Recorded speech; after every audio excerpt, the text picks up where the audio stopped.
back to our channel. So today we'll be reading Scooby-Doo and the Pirate Treasure.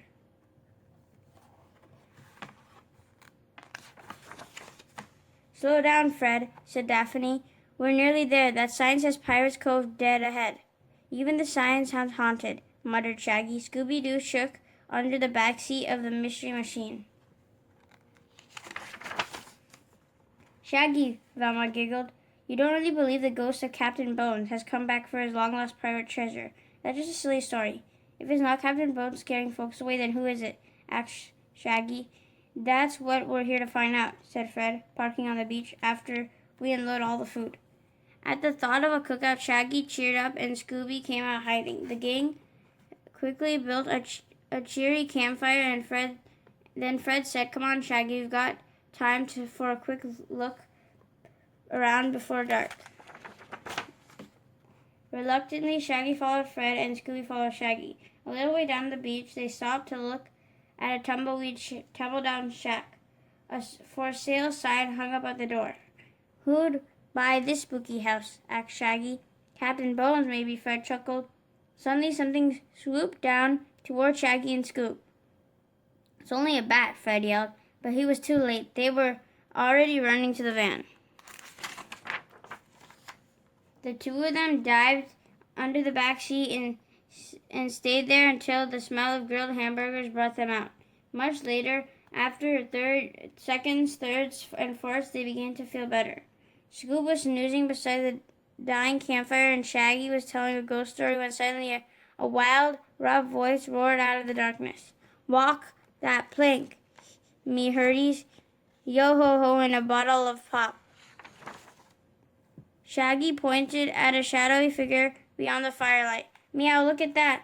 Scooby saw the ghost and ran, howling to the car. Fred, Shaggy, Daphne, and Velma jumped to their feet. Don't let him get away, Fred yelled. Shaggy's teeth started to clatter. Look at that. Fred pointed to the sand. Footprints. No ghost ever leaves footprints. Come on. We'll go after him in the van. Scooby and I'll stay here and guard the clues, Shaggy said. As Fred and the girls drove off, Scooby seemed intent on a search of his own. Have another hamburger, Scooby, said Shaggy, helping himself, but Scooby was too busy digging in the sand.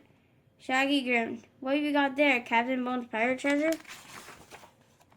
We're off. Scooby gave a bark of triumph, and up he came with a treasure of his own, a bone that he had buried last summer. Shaggy kicked at the wall. Ouch! His toe hit something in the sand. Look, Scooby, he exclaimed, it's an old sea chest. Scooby dropped his bone and helped Shaggy dig. Finally, they uncovered the lid of the chest, and Shaggy wrenched it open. It is Captain Bones' treasure, he yelled. The chest full of gold coins gleamed in the oncoming headlights of the mystery machine, and the very first person to get out of the van was the mysterious pirate himself. Shaggy quickly shut the lid of the chest. Mum's the word, he whispered to Scooby. A few minutes later, the Mystery Inc. gang was sharing their cake with the very hungry pirate. Now, said Fred, tell us who you really are and why you've been scaring everybody away from Pirates Cove.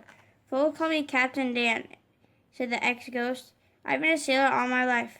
When I got too old for sailing, I just wanted to settle down by the sea, but I didn't have enough money. So you haunted that old beach, shocked by living in it, said Daphne. Captain Dan nodded. I figured the ghost of Captain Bones would keep folks away.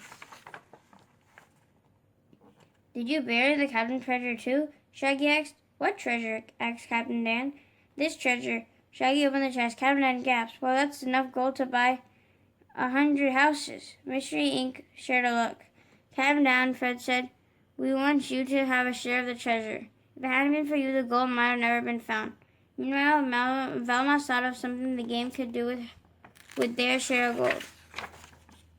The gang got busy, and the rest of the summer they took kids, ones who had never been a day of beach fun, to Pirates Cove in the Mystery Machine. They swam and surfed, they heard Captain Dan and sightings, sea stories, and they ate delicious cookouts served by Mystery Inc.